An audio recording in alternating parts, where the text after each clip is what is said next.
about my life with my late husband, who was an Italian chef. So I knew food was there. Yeah. At one point, I thought the book would just be like my book, and then I maybe would put recipes at the end of each chapter. But then I was like, that doesn't feel right. That doesn't feel like life. And so I would just, I looked through his books, his cooking books. I found old photographs from dinner parties that we'd had, and I would then remember a dish and write about that dish. And then when that kind of like would feel I got kind of stuck there, I would try to cook them myself. So then I could embody the making of the dish and then write about it from that sensory experience of having just made the dish. So I would write and then, I would cook and then write. It shows. Yeah, yeah. And it was also just such a beautiful tribute to him, you know, in his life. And people always, oh, did they have an accident, or were they running and stuff like that, right? So my mind just does that, right? So when I'm in public places, people, my job is to study human behavior. Yeah. It's just my job, and then translate that back through a character. I can do it on screen, as an actor, and I can also do that on a page. So when I came to writing, I was like, I need to make these people who are real people that my readers have never met and will never meet, but I need to have them feel as immediate as though they're sitting next to me. And so how can I make you know what a 70-year-old Sicilian mountain lady wears if you've never been to Sicily and met a 70-year-old mountain lady? And so I've got to pay close attention to detail to what they actually wear, and the nylons that stop and roll, and the wool, you know what I mean? And the polyester that you buy from the guy who comes in on the cart and sells clothes, because they don't drive, many of them. And so the clothes come to them, and they buy them off of the cart. So these are like the details that I'm always studying, and I think when you travel to a place, and your senses are so open because you're in this new place, you're relaxed, you've stepped out of your life, it's a perfect time to observe everyone around you. How do you do it in LA? I mean, I feel like when I'm in New York or on the subway, like you see weird things, you know, but...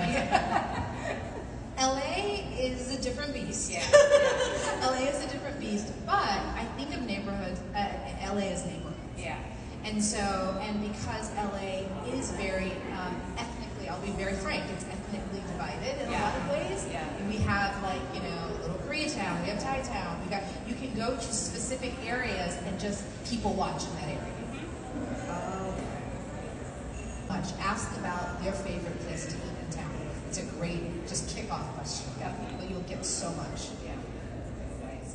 And also, not to interrupt, going to non-touristy spots is really where you find the good stuff when you're traveling. And you go by yourself? Oh yeah. Yeah. Well, I used to a lot.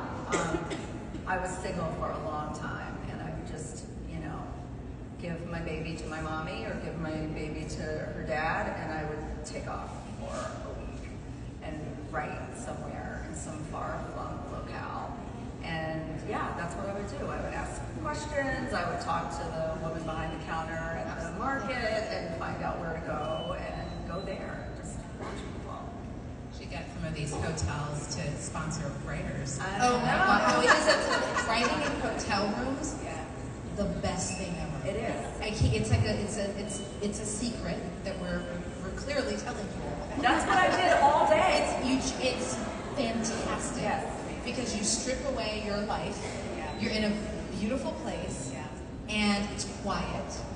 And you can just focus. And then order room service when you're done. Delicious. We're going to jump. I went to the Swiss Alps for the first time. And I thought I knew what that would be like. It's going to be trees, it's going to be mountains and some lakes.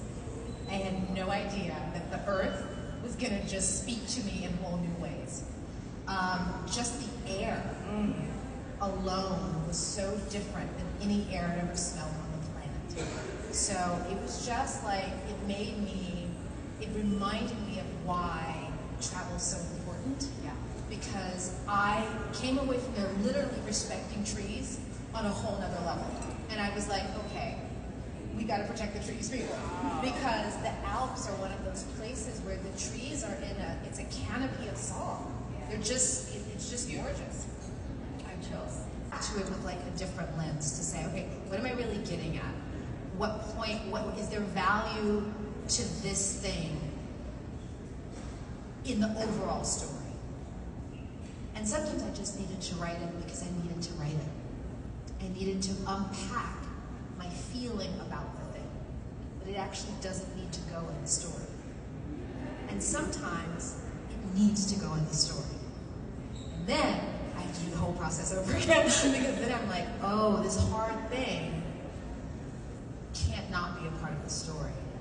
And then I would just say with that, be gentle, be really precise in your language. And what I mean by that is readers really get when it's coming from your heart. I write memoir, so the more precise I am, the more it just cuts through. And it doesn't seem like I'm just, in memoir, people often ask, were you writing about real people, and what if you have to share something about them that maybe is unflattering?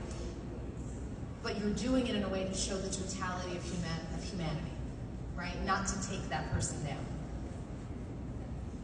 Do those people understand that? I didn't want to write about it, I avoided it, and then when I knew when it was clear that it was time to write that, I cloistered myself in a hotel because I needed to travel into those places emotionally. And then I made dates with people who loved and cared about me for when I finished that writing, so that I knew I had a light at the end of the tunnel. Oh, smart. Right? So you're not doing it alone, right? Have a couple of trusted people, even if it's just you calling them on the phone to be like, I just wrote and I feel X, and hey, and can you be on the phone with me? It helps because you are doing hard things. You're not doing hard things. Thank you. And I read the time. I was like, are they crazy? Are they crazy? But yeah, it's 8 months. If I travel, when I wrote from scratch, my daughter was young, I used the time for after school programs, and I would sit in my car while she was like getting tutored or doing volleyball or whatever. I should have been watching the volleyball game. I didn't watch the volleyball game, but I read a book. Yeah. She lost the game. Part of the whole team. But it's one of those things where for me, it was catch where catch can. Yes. And because I didn't have the experience of having done it before, I think I was just cobbling together something that worked for me. Toward the end, and in the revision stage, I literally for 2 weeks I was like, I can't talk to anybody, I can't do anything. I just have to get back in there. I didn't know how to get to the finish line. Another writer? Yes. And I was like, oh, and so she was like, you need X many words by this day. And I was like, what does that mean? And she was like, oh, so she broke it into small bits. And then I would have to deliver those bits at that time. And that was I call it making you do the last 10 sit-ups that you don't want to do.